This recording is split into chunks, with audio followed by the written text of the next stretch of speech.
Hi, everybody. It is a pleasure to be here tonight with Chang-rae Lee. I am a longtime fan of his. I'm going to do a quick introduction and then I will pose some questions and Chang-rae will hopefully answer them. And then if you have questions, please type them in and they will be sent to us. All right, so and I'm coming to you from Auburn, Alabama. Where are you coming from, Chang-rae? San Francisco. San Francisco. Okay, so we're like about as far away as you can get, geographically speaking. So Chang-rae Lee is the author of Native Speaker, winner of the Hemingway Foundation PEN Award for First Fiction, as well as On Such a Full Sea, A Gesture Life, Aloft, and The Surrendered, winner of the Dayton Peace Prize, and a finalist for the Pulitzer Prize. And Lee teaches writing at Stanford University. So I guess we can just jump right into the questions if you're ready. Have you been doing a lot of Zoom events? You have, right? Yeah. Well, back in the day, and it takes me so long to write books that, this was, my last book came out in hardcover 2014. So that's eons ago. That's before almost social media started. So. Oh, that's true. That's true. Yeah. Are you teaching via Zoom right now? Well, I was in the spring, but I'm actually on sabbatical this year, which is sort of good and sort of unfortunate. Normally I'd be traveling, doing research, getting, kind of geared up deep into a new novel, but obviously can't do that. So no, you could write about your house. Yeah. So I don't know if I mentioned this, we're talking about, I didn't hold the book, My Year Abroad. And I was really interested in the narrator, Tiller, who is 1/8 Asian. And he tells us that pretty early on. And then I was thinking about your other narrators and how you've written from points of view that are white and points of view that are Asian, but I don't think that you've ever written from a narrator who is 1/8 Asian, as Tiller is. And then I was thinking about how Tiller, at the beginning, thinks of himself as pretty white, and then he goes to Hawaii and is pleased when somebody identifies him as Hapa or mixed. Mm-hmm. And then at the very end, he loses that incredible scene where he's lost all that weight and he looks at himself in the mirror, he catches a glimpse of himself and thinks that he's kind of turned Asian in that moment. And so I wanted to hear your thoughts about writing not only a narrator that's mixed race, but whose perception of his race changes so dramatically over the novel. Yeah, I mean, I think that was the point of it. I've been asked, why I just didn't make him Asian, mm-hmm. and I guess my thinking about it from the start was that, he's a fellow who's not quite, he hasn't really throughout his life thought that much about things, and not just his Asianness, not just, who he is, identity issues, big things like that. He's just, he's sort of a lackadaisical guy, very, as he self-describes, very ordinary, not at all, not in any way special. And so I wanted to have him be someone who was just on the cusp of asking questions.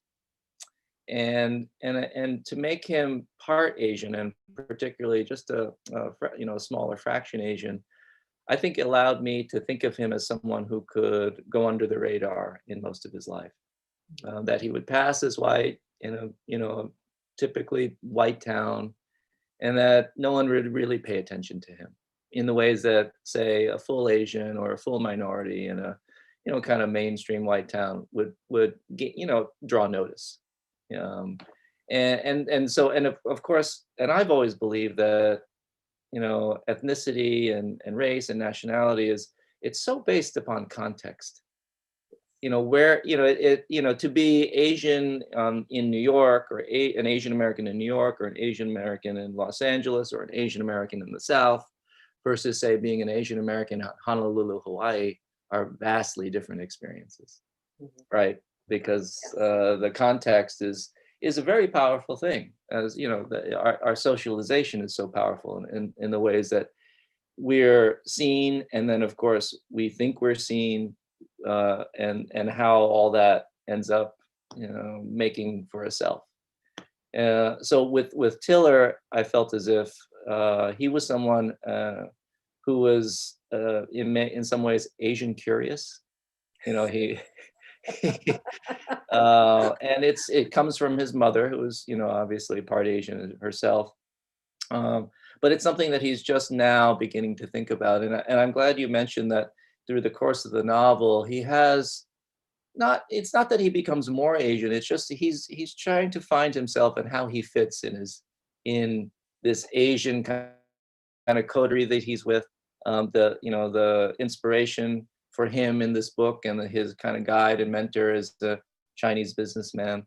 And so yes, they'll go on adventures together. They'll do lots of things, but also he's looking very carefully at him as a model, as a kind of mirror, as a way to think of himself uh, as Asian and not. So I kind of like to in some of my other books where identity was sort of a central focus and a point of inquiry. The questions, I guess, are further along at the start of the novel, and Yeah. at the start of those novels, and then I think in this one, it just sort of creeps up on him as we Mhm. go. Yeah. Yeah, I really like that part of it. I mean, it's something that's interesting to me. My children are half Asian, and we live in Auburn, Alabama. But there's also a big Korean Mm. population here because there are Oh yeah. Hyundai and Kia plants, and so Yeah. the executives come here and live here for a few Ah, years. And so it's a really, I mean, you were talking about context. It's one thing to be Asian in Auburn, and then like quite another to be Asian in like Birmingham, which is a bigger city but doesn't have the yeah. Asian Even within population. Alabama, different experiences. Right. Yes, yes, even in different preschools. Right. And Tiller was a really for some of the reasons you touched upon, he was a really interesting narrator to me because, he wasn't tortured, at least at the beginning, he wasn't tortured, and he's nice. And I feel like often, I mean, he's self-interested in certain ways, certainly, and he seems immature, but he's nice, he doesn't seem tortured. Um, and he says at one point in the book that he is not remarkable in any way or shape. I'm paraphrasing, and that maybe he needed to lose his handle on himself a little bit, that maybe it's a good thing. And I wondered what it was like to write a character that was so open, that wasn't unreliable or, just Yeah, yeah, and that's it's a little bit different for me because so many of my previous narrators are so veiled, yeah, psychically, right? And maybe even veiled from themselves, where it's and that's part of the drama of those books. Besides everything that goes on, that's the kind of, we're kind of waiting to see, well, when is this glimmer of recognition going to happen? yes. Um, Whereas with Tiller, and maybe it's his age, and maybe it's his, just who he is, but he's definitely someone who is, I would say the word is vulnerable. Mhm. He's literally open, and I think the one thing about him that is a little brave is that he's willing to kind of go anywhere and tell you anything about whatever he's thinking, and especially as he begins his travels with Pong and their adventures. Um, he's not a special person maybe in his mind, but he's a good observer in the sense that he's attentive and he Yes. looks around a lot, and Yes. he can't help but comment on it in his own kind of Tiller way. I mean, was it, um I mean, before this, I didn't think of you as a humorous writer. I mean, certainly there are like I, moments of moments of humor in your other books, and I was wondering what the experience of writing a funny book. I mean, I think of myself as a funny person, but I can't. It doesn't come across in my writing. I mean, my writing isn't funny at all. So what was that like? well, that's something that I mean, I wasn't worried about, but I think I was realizing that Tiller had a sense of humor, and my wife thinks I'm a funny guy, and my kids think I'm a funny guy, but I'm not I'm not a joke teller. Yeah. But I thought also in the same ways that Tiller's sort of coming out to the world, and he's kind of a debutante in the world, if as it were. I thought maybe I would just kind of touch on that side of me that likes to always make jokes and kind of channel that in a way that I really had no reason to before. My other books, they're quite serious. Yes. Uh, they deal with sometimes big, serious historical traumatic things, and not that you can't be funny about those things, just that I wasn't that kind of writer. It's harder, I think. Yeah, you're right, right. Uh, but in this case with Tiller and the landscape and that he was going to enter, I thought, and the kinds of characters that he would meet, I thought a little bit a different kind of antic energy, maybe more, a little frenetic, loose, profane, Yes. kind of just shoot from the hip kind of guy, and I found that to be quite liberating, to tell you the truth. I'm not saying I'm going to do it again, um, uh, but it was something that felt strangely natural, and which is funny because it was the first time I did it. I mean, it kind of makes sense to me, just in terms of your voices are always so powerful that, I mean, it didn't sound like an author was being funny. It sounded like the jokes all sounded like Tiller's jokes, like and some of the things were funny that Tiller himself didn't think, like we were laughing at the way that Tiller described things, not necessarily at a joke Tiller was making, Right, right. so the humor seemed very embedded in the character to me. Yeah, well, I hope so. Yeah. Because when I try to be funny, then people go, yeah, whatever. Yeah. You So there is a lot of sex in the book and a lot of food in the book. And our attention is, kind of constantly drawn to these sensual pleasures. And then there are these moments that are kind of unclassifiable. And I'm thinking of I don't want to give anything away, but I'm thinking of the breastfeeding scene. Mhm. And then the scene with Lucky's mother and the foot masseuse, and Yeah. then the scene that really caused me to kind of recalibrate my thinking about the physical boundaries of the book, was the scene with Constance Yes. at the end. And so it was a really interesting way to read a book, to think that you were kind of on solid ground as far as sex and food were concerned, and then to have that rug pulled out from under you a little bit, and to wonder, how am I supposed to think about this? How am I supposed to think about this? Was that your intention, to push the readers and Tiller's understanding of their physical and sensual boundaries? Yeah, well, absolutely. I mean, this is a story. I think one of the sometimes I write particular words on my desk, not as themes, but just a kind of notations to self that I don't want to forget.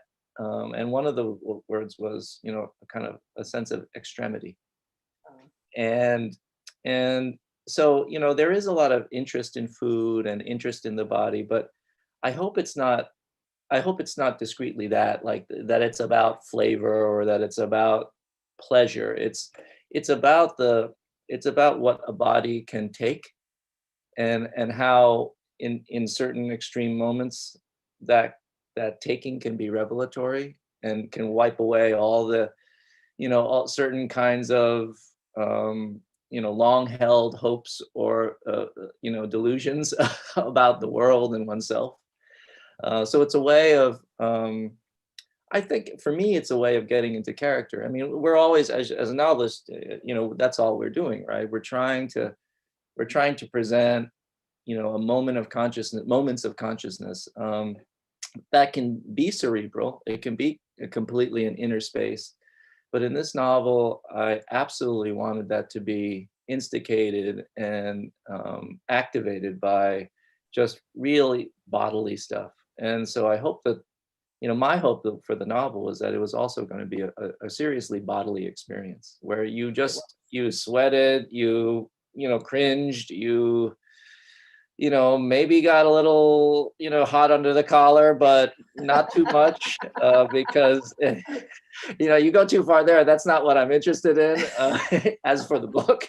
But, but then, have a startling moment when you think, oh boy.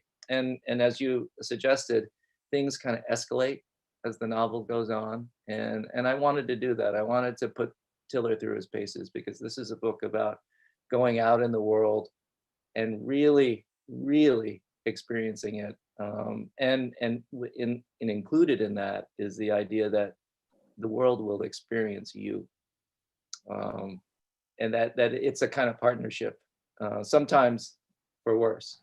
and in dark ways.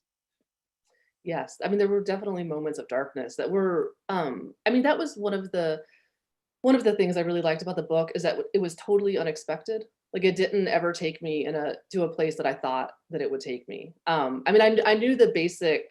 I mean, at first you know that he's in Stagno, and then you get the flashbacks, and you know that there's a year abroad. But I mean, I don't think I could have guessed in a million years what the crisis would be. I mean, I it just it would Well, not have occurred to me.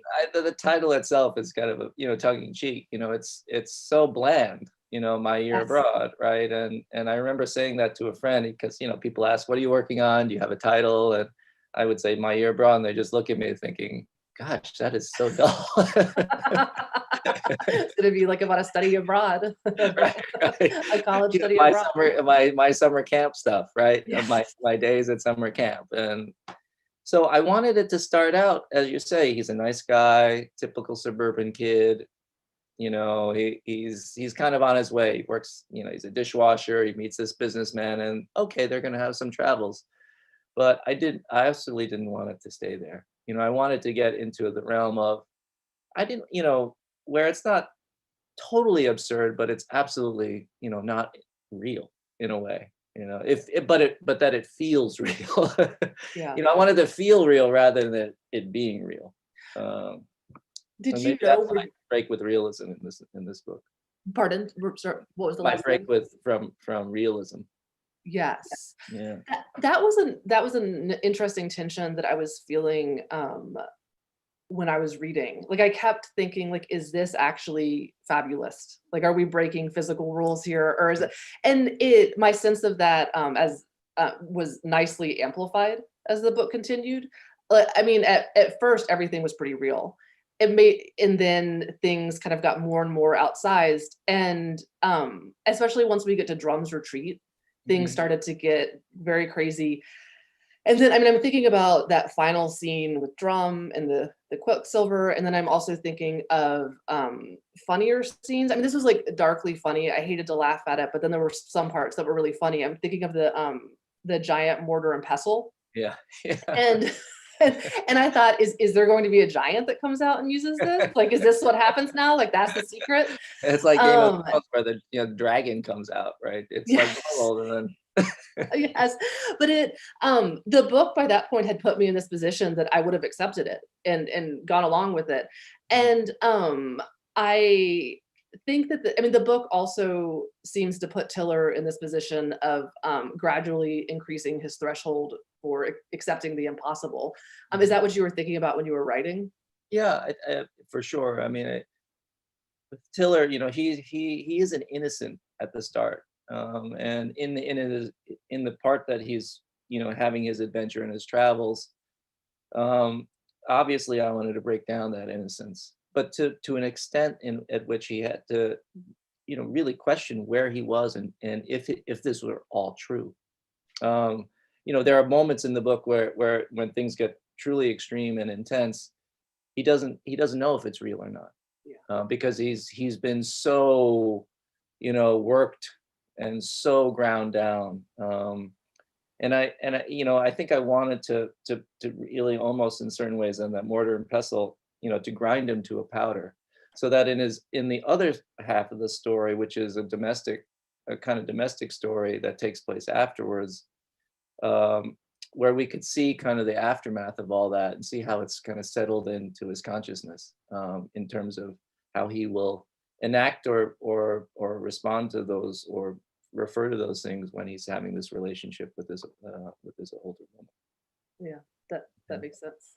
Yeah. Um, I I think I was also curious on, I mean, Pong is an incredible character, and I was interested in how my understanding of his past kept deepening, because he would tell us stories. I mean, so I thought one thing about him, and then he would tell us these stories, and, each time he tells us a story, his characters, or his past becomes much more layered and complex. But at the end, he's still a little bit of a cipher to us. Like, Mhm. we know that, he's willing to risk everything not to have his true identity revealed.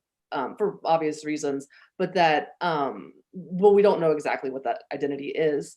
And I was wondering who came first in your mind. Was it Tiller or Pong? Well, the Pong was definitely the inspiration Oh, for the book. okay. You know, he's a character, and I had an acquaintance friend who, and others, not just one, but who were guys like Pong. You know, really kind of hard charging, charismatic entrepreneurs, not in a big time way, not in an oligarchian way, but just you know, you know, I'm living in this town and I see so many opportunities in this place to make money and to, you know, churn commerce. And that kind of striving mentality and energy was something that I think at that time, you know, maybe before that too, at that time in my life, I felt like I was kind of losing in my own, you know, kind of being. Maybe because I'm, you know, long established in you know, in teaching and in writing, and you know, and I'm just sort of settled, and I kind of forgotten about, you know, that kind of immigrant anxiety, but energy that my parents' generation had, and that maybe I had growing up when I was little, uh, and that appealed to me so much. I thought, gosh, you know, it's not just an American story. This is like a global, you know, he's like a global figure. This is a guy who thinks, you know, he has no fear, and he's going to do whatever he's going to do. But in the end, I decided too that, you know, and this is something that maybe you've experienced this too, in writing your novels. It's like, yeah, that's the inspiration for the story, but then I have to ask myself, why am I interested in that? What are all the reasons? And so I realized I needed to find another character who was truly inspired by that and would take that and learn something from that. And that's where Tiller came in. He ends up narrating the novel except for certain parts that Pong narrates, um, but that's how it kind of happened, which was kind of a surprise to me. Yeah. I mean, so you were, did Tiller's voice come to you immediately? Like, was the first sentence you wrote in Tiller's voice, was that his voice? Or did it take you a while? No, it was his voice from the start. You know, so the start of the book are the first words pretty much I wrote for Tiller. Yeah. And you know, I always write, you know, when I'm starting a project, I try out certain things, different modes completely, you know, third person, and just to feel, you know, not really thinking much, but just kind of, you know, creating some stuff and sampling it. And but I liked his voice. I liked the flow of it. I liked the cadences, for me, I'm sure it's the same for you. You know, it's sometimes that's just as important as, you know, the character in the story, right? You know, one of the things I like so much about your camp novel, the writing camp, was that, you know, the voice is so stolid and grounded in a way, but it belies what all the other things that are going to go on, um, Well, and thank you for reading it. and you know, and that's for me as a reader, that's what excites me most, when I can hear, you know, I can hear language. I can feel it. It doesn't really matter what it's about. If I mean, obviously that stuff has to, you know, progress and be interesting, but without that other kind of sense of lyric, I don't know. I don't get as excited. And so, for me to start a book and to think I can sustain it, I have to feel as if, I'm interested in this voice. No, whatever that voice may be. It could be cold and precise. It could be, you know, a voice that's, you know, dissembling, unreliable, or in Tiller's case, maybe more peripatetic, where he's just going off all these places and, you know, loose. Yeah, that makes sense. I mean, I'm the same way in terms of what it's hard. I can't. I'm not interested in something unless the voice is, you know, appealing, or the Mhm. voice is something that feels like needs to be written. So, trying to think of which question to go, which is the best question to go to next. This is changing topics a little bit.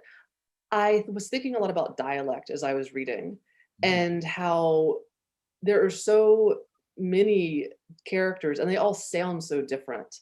And I mean, we have Tiller who sounds like a little surfer bro-ish, and then when he speaks, when he's actually talking, not his voice, but his dialogue. And then we have Chili's, which I'm not sure if I'm pronouncing that correctly, Yeah, but no, his it's Chili's. patter, which is Chili's, okay. um, his patter, which is hilarious. And I was wondering how you invented all of those. I mean, do you study speech patterns? Do you listen? I mean, how do you like? Do they just come to you? Well, maybe all writers are like this, but and maybe being an immigrant and not and learning English and being really attuned to the way people speak. And I grew up when we first came to the States. I grew up in a kind of working class area with lots of different kinds of people. It's quite diverse.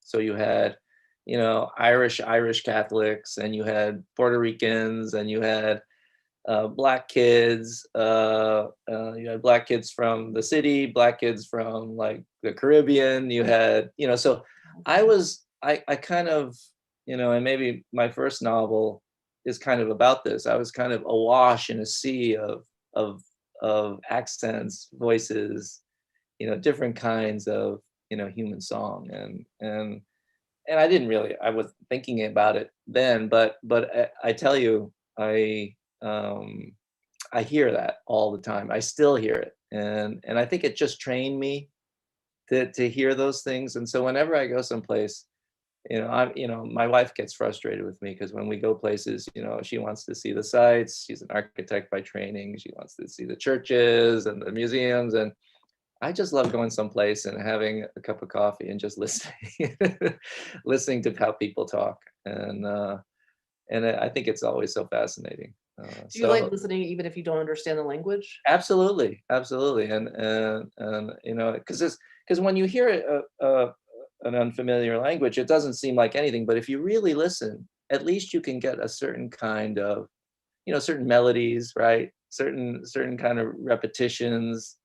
Um, one language that I thought was so interesting when I first heard it was the first time going to Portugal, and Portuguese is I'm ignorant, so I thought, oh, I have no idea what Portuguese sounds like, but I thought it'd be more like Spanish, but it's not quite. I mean, it sounds almost Russian or at Yeah. certain times, and it's a beautiful language, absolutely beautiful. And I'm not a linguist. I don't speak many languages, but But more than but one? yeah, but I'm a listener, I guess. Yeah. No, Mm. that makes sense. It I am I am not good at dialect. I like reading it, but I'm not good at writing it. And it was there were all the voices were just so precise. I mean, you could have taken away the dialogue tags and the he said, she said, and we could have just gotten the voice, and I think I would have been able to identify each character. Yeah. So some of my favorite parts of the book are listening. I think I said this, but listening to Pong talk about his past, and he says at one point, it's often difficult to live just one life. And by the time we meet him, he's lived so many lives, and each of them is so different. And I am thinking about how that's a theme in immigrant literature, Mm. the past lives of a character. And in a way, Tiller gets to experience something like that when he goes abroad. And so I was wondering if you were thinking about writing a kind of a reverse immigrant experience. Yeah, I love that question because one of the things about Pong that I wanted to get to was this vast set of experiences, and as he puts it, lives that he's had, and that's everyone has all these lives, but immigrants particularly, we see them in a certain way, right? We see them as, oh, they're coming here, they're working hard, they have a store, but we have very little conception, I think, most of the time, and I think this is probably why some quarters of our society doesn't they don't they think of immigrants as, having some one function, like taking away jobs or something like that. Where in fact, these all these people, and I know it from the people I grew up with, um, they reinvented themselves over and over and over again in each step of the way to get to a better place, right? To get to a place where there was some opportunity. And for Pong's story, he's got this huge story about growing up with his parents during the Cultural Revolution and all the trauma of that, and then living on a farm, and all that stuff is stuff that I'd read about, but I absolutely wanted not just for us, the reader, to obviously learn it, but for Tiller to have a real appreciation for, no, this guy's not just a great businessman, Yeah. right? There's a reason why he has a certain kind of energy and confidence, and also maybe desperation too. There's all this stuff driving him, and I like that. I mean, I think sometimes people ask, how is immigrant literature different? I think immigrant, for me, it's like, it's not that, with certain characters, you can't just present them as you would, say, a mainstream white character, and assume that people can kind of put together their background from, just the pieces, right? There's so much that's assumed by certain, about certain characters, but with a character like Pong, where we're just not familiar with all the things, all the worlds that they contain within them. So I feel like sometimes I do have to go into that world in a way that will make sense, and the reader can fully appreciate all the layers of his experience, and which are really layers of psyche too. Yes. I mean, it's interesting because we meet Pong as Tiller meets him, and he's, like you said, he's just a successful businessman, and he lives in this fancy house, and his wife has a private yoga instructor, et cetera, et cetera. And then I think they're at the steak restaurant in the mall, which is kind of like, it sounded like appealing and terrible at the same time, as those All places those often places do. are. Yeah. Yes, yes. Um, but and then there's the watermelon there, that Pong is presented with watermelon, and then we learn about the watermelon, and I mean, the stories are, I mean, the Pong's history is almost like a novel in itself. I mean, it's so rich and layered, and I mean, and they're also very sad stories, as a lot of the stories were coming out of the Cultural Revolution, but it they're so they deepen they I felt like I was reading, it was a different voice. Like, it was a very big break from Tiller and his kind of exuberance, and then to go into Pong's voice, because he kind of takes over the narration then, Yeah. and to listen to his life, and then to understand that the stories, especially the story that when he talks about living with the restaurant owner and her disabled son, and then that story kind of leads to I mean, structurally, I was very impressed by how that story leads to kind of this big revelation in the book, Yeah. and it all makes sense. Yeah. Well, those were parts, letting Pong narrate certain parts of the novel, not a lot, but certain key parts of the novel. For me, it did worry me as a writer a little bit when I started. I thought, oh, can I get away with this? Will the reader go along with it? We're so used to Tiller's kind of grab-assy voice, right? He's a kind of bro wannabe, smart, but then Pong has a very, he's more precise, and he's more circumspect. And I wondered about the change in tone, but in the end, I like that. I like the alternation of that. Me too. It gives us kind of a break from Tiller. Sometimes I think we need it, and then and Tiller needs a break from Tiller. you know, uh, no one likes to hear the sound of their voice too much. But then also I realized too, it can't just be about his background. It has to be about the foreground too. Yeah. Right, that information, and that's something I always tell my students, is that you can go into backstory, but make sure that it's still fresh, alive, and relevant and important for the now. Because if it isn't, then it's kind of dead information, right? Yeah, it's like a psychological profile, but that's not what we want. We want a psychological profile that allows us to keep moving in the present so that we can see this person as evolving, alive, vital. And I hope that it did that. It did, and it also felt it felt like Pong was giving Tiller something, Mhm. something big, Yeah, bigger than taking him abroad and spending all this money on him, but giving him this piece of himself that he obviously holds very close.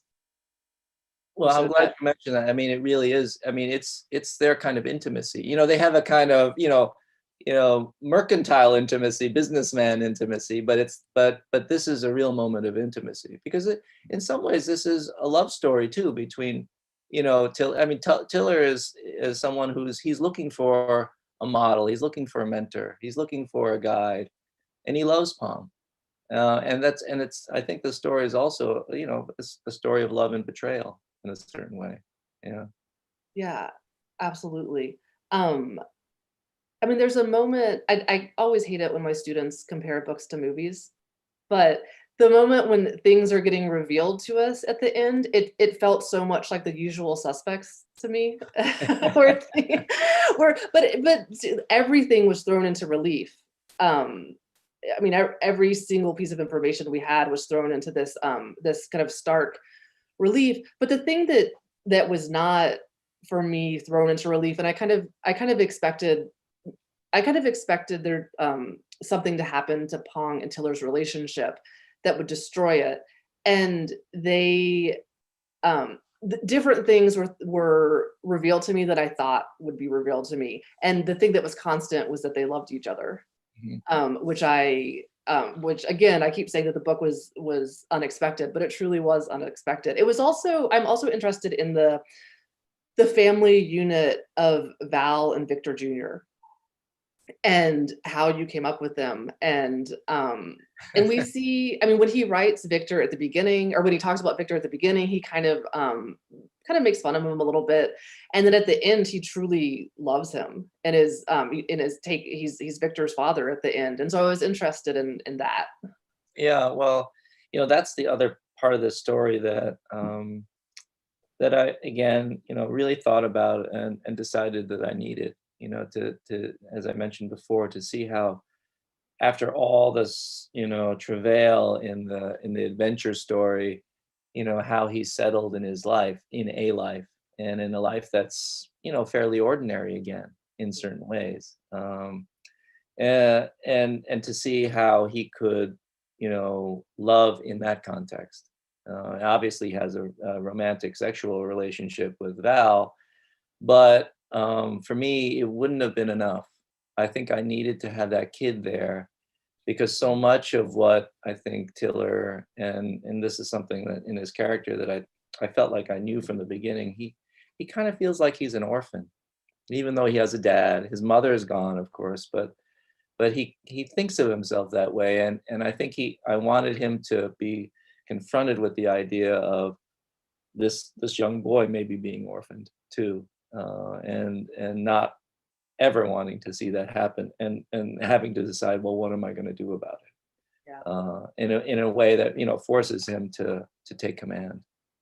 Yeah, and it felt like that was a moment where he had to identify himself as an orphan. When he Mm, decided that he didn't want Victor to be an orphan. He also had, I mean, it was this, he was doing something physical and he was saving Val, but then it was driven by his epiphany that he was also an yeah, orphan, which I something that love. you just wouldn't really fully admit to, Yeah. right? And yeah.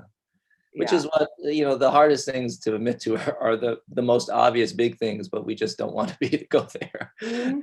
Well, in a way, his life, other than his mother leaving, which is a big other, but his life is so kind of frictionless.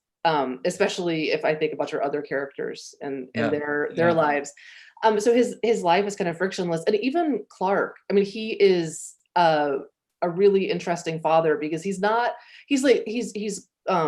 cruel via ignoring Yeah. Tiller, but he's not, he doesn't beat him. He's attentive to a point. So um he doesn't, he has to come to this realization through another means. And I was at, so what were you, did Clark ever have any other iterations, or was he always Clark? No, he was always Clark, and there's this point where Tiller says, sometimes I wish Clark, maybe drank too much and, took out his belt and whipped me or something, just so that, they would have something, like he could have something to say, but it's so, kind of like blah. Right. They love each other, but it's a kind of, it's an arrangement, and it's an arrangement that's safe, emotionally safe. Obviously they've been scarred too from the loss of the mom, but so I wanted that to be the relationship, and that as the background for what he had to do, which is again, not be safe, right? To take chances, to declare himself. Yes. And this is kind of a leap, but I was really into the foot massage scene. And I have you ever gotten a true Chinese foot massage? I had a foot massage in Vietnam, and I thought I was going to die. Yeah. It was the least pleasurable thing I've ever experienced. Oh my God. I did one, my first one was in Shanghai, and I was with my wife and my sister and my brother-in-law, and they were like, oh yeah, let's get a foot massage. And I thought, oh, this is going to be wonderful. They pluck your toes a little gently. And I tell you, I thought halfway through, I thought, oh my gosh, I'll tell you anything. Just stop. Yeah, that is exactly how that felt. Although my feet did feel strangely good afterwards. Oh, they feel fantastic. Killers. Yeah, like it doesn't. It 1,000 more pieces. Yeah, you're just so grateful for that to stop. So we are approaching the end, and I was wondering if you had any book recommendations besides your book for people. Well, I was just writing down some for another bookstore.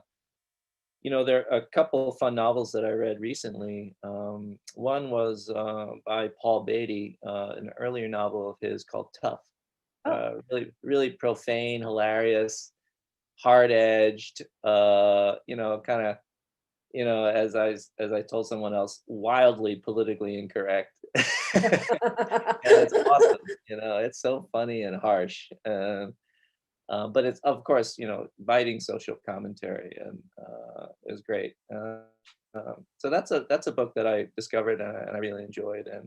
And then a very different kind of book would be Susan Choi's Trust Exercise. I love Susan's work. I've read all her novels. I'm a big fan, and I just think she wrote. I mean, it's such a fascinating, distinctive novel. With two parts. It's sort of, I won't give it away, but it's it's about the kind of a drama group and a teacher, and it's theatrical, which means lots of weird things happen, and there are lots of weird people. I actually haven't read that. I love Susan Choi's work, and I'm saving Trust Exercise, but I need to read it. But she's one of my favorite writers. Yeah. And that's a book that surprises you formally, but everything Susan writes is really brilliant. She's so smart, and she's so discerning. So that's and in the end, it doesn't matter if you love a book, like a book. It's like if a book should be memorable. Yes. And like Paul Beatty's Tough and Trust Exercise, absolutely memorable. Yes, and this is very memorable as well. I hope it's enjoyable too. Yes, it is. It's enjoyable and very memorable. I mean, I was reading it and finding myself thinking about random things, like thinking about karaoke and while I was shopping in the grocery store, all masked up. And your poor feet after the massage. Yeah, I thought about that. That brought back a lot of memories. So the book is available at your local Barnes & Noble, and also on barnesandnoble.com whenever you'd like.